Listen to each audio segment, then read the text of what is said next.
अग्निमान्धात् मलावरोधात् च गुदे मांसा अंकुरोत्थिति अर्ष संजायते तत्र त्रिदोष प्रकोप संभव।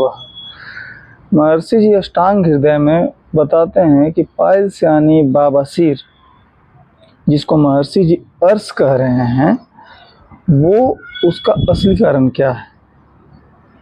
जो अभी के प्रचलन में जिसको हम लोग पाइल्स बोलते हैं और महर्षि जी जिसको अर्श कह के संबोधित कर रहे हैं, उसका असली कारण क्या है। तो वो बोलते हैं, महर्षि जी बोलते हैं कि अग्निमान्धात् मलावरोधात्। इससे कहने का तात्पर्य है कि महर्षि जी कहते हैं कि जिसका अग्नि मंद पड़ा हुआ है, जिसका अग्नि मंद है, उसका मल में अवरोध हो जाता है।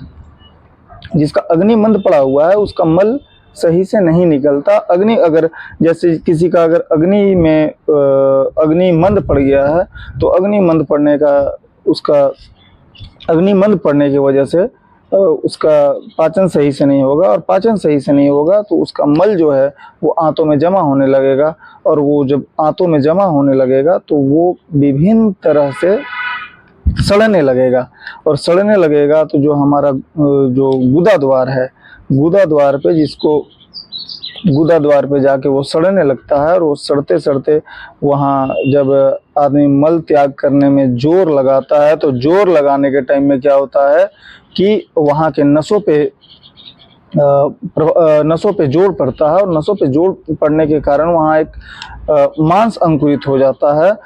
उसी को आयुर्वेद में बवासीर यानी कि अर्श बोला गया है, और महर्षि जी ने इसी को अर्श कहा है।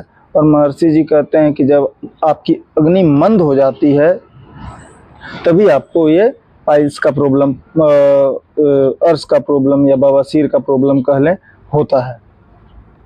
महर्षि जी इसी श्लोक के आगे बताते हैं कि अगर आपको पाइल्स ठीक करना है या आपको पाइल्स से छुटकारा पाना है तो आपको सबसे पहले अपने अग्नि को ठीक करना पड़ेगा, अग्नि को सम करना पड़ेगा, और उसी के साथ आपको कब्ज से दूर होना होगा। तो महर्षि जी बताते हैं कि इसके लिए आपका दिनचर्या बढ़िया होना चाहिए, इसके लिए आपका खान पान बढ़िया होना चाहिए, आप प्रकृति के हिसाब से चलें तो आप इन सब चीज़ों से अच्छी तरह से बाहर निकल सकते हैं, ये महर्षि जी बताते हैं। ऐसे ही महत्वपूर्ण जानकारी के लिए आप हमारे YouTube चैनल को सब्सक्राइब कर सकते हैं।